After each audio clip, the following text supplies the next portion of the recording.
ഇന്ന് ഇന്ന് കുട്ടികൾ, അതേപോലെ തന്നെ വീട്ടിലുള്ള മെമ്പർമാർ, അവരിൽ നിന്നൊക്കെ വീഴ്ച വന്നിട്ടുണ്ടെങ്കിൽ ശപിക്കുന്നൊരു സ്വഭാവമാണ്. വിശിഷ്യ രക്ഷിതാക്കളുടെ ദുആ അള്ളാഹു കബൂലാക്കും.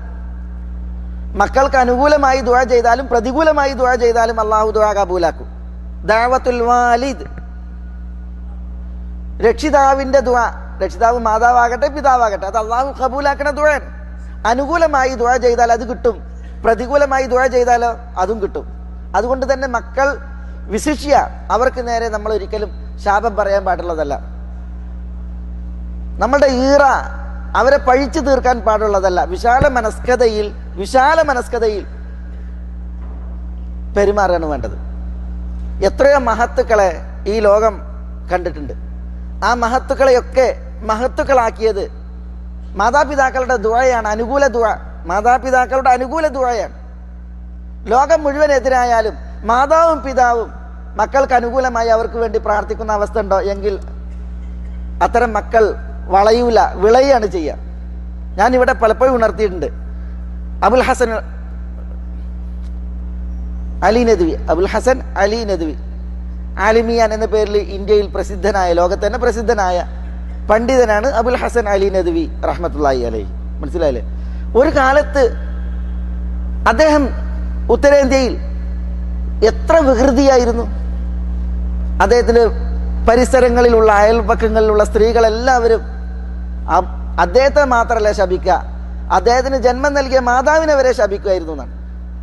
കാരണം അത്ര വികൃതിയായിരുന്നു അബുൽ ഹസൻ. മനസ്സിലായില്ലേ?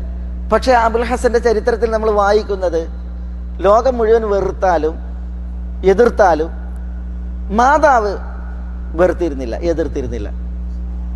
വളരെ ധ്യാനിയായിരുന്ന, ഭക്തയായിരുന്ന ഒരു സ്ത്രീയായിരുന്നു അബുൽ ഹസന്റെ മാതാവ്. ഇരുളിന്റെ മറവിൽ, രാവിന്റെ നിറവിൽ, തന്റെ മുസല്ലയിൽ ഈ മകന്റെ സന്മാർഗത്തിന്, സൽപാന്താവിന്, വൈജ്ഞാനിക വളർച്ചക്ക്, നല്ല ജീവിതത്തിന് ആ ഉമ്മ പ്രാർത്ഥിക്കുമായിരുന്നു എന്നാണ്. അത് അദ്ദേഹത്തിന്റെ ചരിത്രത്തിൽ അതിന്റെ ആ ഭാഗം എഴുതിയത് കണ്ടിട്ടുണ്ടെങ്കിൽ അത്ഭുതമാണ്. അത്രമാത്രം ആ മാതാവ് മനസ്സ് തുറന്ന അള്ളാഹുവിനോട് മകന്റെ നന്മയ്ക്ക് വേണ്ടി, നല്ലൊരു ഫ്യൂച്ചറിന് വേണ്ടി ദുആ ചെയ്യുമായിരുന്നു എന്നാണ്. എന്താ ചരിത്രത്തിൽ നമ്മൾ വായിക്കുന്നത്? അബുൽ ഹസൻ അലി നദ്വി ലോക ഭാഷകളിൽ അറിയപ്പെട്ട, വിശിഷ്യ 4 ഭാഷകളിൽ അഗ്രഗണ്യനായ പണ്ഡിതനാണ്. 200ഓളം ഗ്രന്ഥങ്ങൾ രചിച്ചിട്ടുണ്ട് അബുൽ ഹസൻ അലി നദ്വി. ഫൈസൽ അവാർഡൊക്കെ നേടിയ ലോക പ്രശസ്ത പണ്ഡിതൻ. നദ്വത്തുൽ ഉലമ എന്ന് പറയുന്ന ഇന്ത്യയിലെ മഹനീയ സ്ഥാപനത്തിന്റെ തലവനായിരുന്നു അബുൽ ഹസൻ അലി നദ്വി റഹ്മത്തുള്ളാഹി അലൈഹി. ഒരു കാലത്ത് ലോകം എതിർത്ത്, ലോകർ ശപിച്ച് പഴിച്ചു പറഞ്ഞിരുന്ന ആ വ്യക്തിത്വം, പക്ഷെ അദ്ദേഹത്തിന് അനുകൂലമായിരുന്നു മാതാവിൻ്റെ ഹൃദയവും മാതാവിൻ്റെ തേട്ടവും എന്നുള്ളതാണ്. അതങ്ങനെയാണ് വേണ്ടത്. മക്കൾക്ക് വേണ്ടിയിട്ട് നമ്മൾ അനുകൂലമായി പ്രാർത്ഥിക്കുകയാണ് വേണ്ടത്. ഇനി തെറ്റ് കണ്ടാൽ തന്നെ അല്ലാഹു യഹ്ദീക് ഗഫറല്ലാഹു ലക്, അള്ളാഹു നിനക്ക് പൊറുക്കട്ടെ, പടച്ചോൻ നിനക്ക് നല്ല വഴി കാണിക്കട്ടെ എന്ന രീതിയിലുള്ള പ്രതികരണമാണ് നമുക്ക് ഉണ്ടാകേണ്ടത്. അത് വിശിഷ്യ നമ്മളുടെ മക്കൾക്ക് നേരെ.